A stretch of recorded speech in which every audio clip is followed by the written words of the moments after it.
नमस्कार दोस्तों। Iran Israel America की जंग के बीच एक बात जो साफ तौर पर दिख रही है वो ये कि अमेरिका की दादागिरी अब बहुत दिनों तक चलने वाली नहीं है। ईरान ने सबसे बड़ा दावा किया है कि उसने अमेरिका का F-18 जेट मार गिराया है।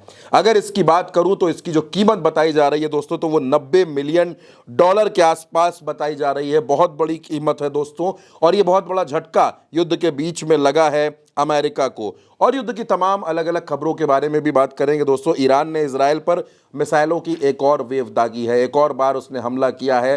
कतर में भी हमले किए हैं, तेल अवीव में भी तबाही मची है। इस पूरी जंग में ईरान हर बार मजबूत होकर सामने आ रहा है, हर बार वो अपनी ताकत का एहसास करा रहा है। तो उधर दोस्तों ईरान ने अमेरिका के जो 15 पॉइंट का सीज फायर प्रपोजल था उसको भी ठुकरा दिया, उसको मानने से इनकार कर दिया है। ईरान का साफ तौर पर यह कहना है कि सीज फायर तभी होगा जब उसकी शर्तें मानी जाएंगी, उसकी शर्तों के बिना यह सीज फायर नहीं हो सकता। दोस्तों तेल अवीव, हाइवा, जेरूसलम और सेंट्रल इजराइल में भी सायरन बजते रहे। हाइवा पावर प्लांट पर भी इस जंग का असर देखने को मिला, तो वहीं इजराइल के मिलिट्री हब पर भी हमला हुआ। इस बीच दोस्तों ट्रंप ने ईरान को चेतावनी दी कि अगर ईरान ना माना तो हमले इससे ज़्यादा भीषण होंगे, इससे ज़्यादा बड़े होंगे। लेकिन दोस्तों ईरान का ये दावा है, ईरान का ये कहना है कि हम अपनी शर्तों को मनवाए बिना युद्ध में हम पीछे नहीं हटेंगे, हम अमेरिका को, इजराइल को सबक सिखाएंगे।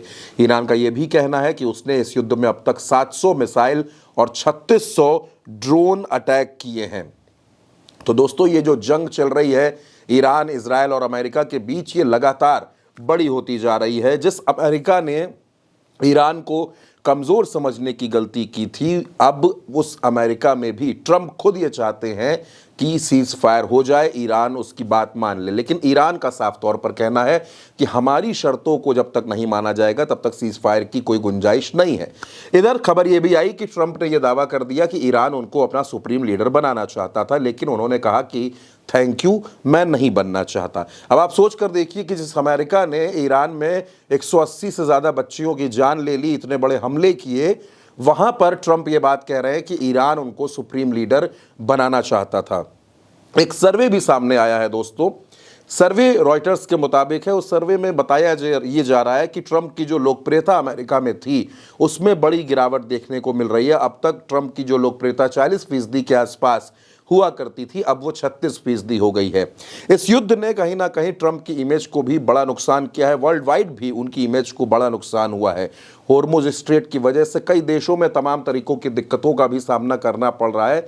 लेकिन ईरान, अमेरिका और इजराइल की इस जंग में वो ट्रंप जिनको ये लगता था कि उनकी दादागिरी के सामने अच्छे अच्छों ने घुटने टेक दिए, अच्छे अच्छों ने सरेंडर कर दिया, उनको ये लगता था कि ईरान भी वैसा ही करेगा, लेकिन ईरान ने वैसा नहीं किया। ईरान लगातार हमले कर रहा है, अपनी मिसाइलों की वेव दाग रहा है और अमेरिका को सबक सिखा रहा है। और फिलहाल ये युद्ध दोस्तों लगातार जारी है और युद्ध थमने के कोई आसार नजर नहीं आ रहे, क्योंकि ईरान पीछे हटने को तैयार नहीं है। वो एक तरफ F-18 को गिरा रहा है, अमेरिका को बड़ी चोट दे रहा है, और दूसरी तरफ सीज फायर अपनी शर्तों पर करने की बात भी कर रहा है, यानी वो पीछे हटने को तैयार नहीं है। कुवैत हो, कतर हो, हर जगह ईरान ने हमले किए हैं, तेल अवीव तक में तबाही मचा दी है। और ईरान के ये हमले अब अमेरिका और इजराइल दोनों पर भारी पड़ते जा रहे हैं। दोस्तों युद्ध की एक एक अपडेट उल्टा चश्मा यूसी पर लगातार जारी है। आप बने रहिए हमारे साथ। नमस्कार।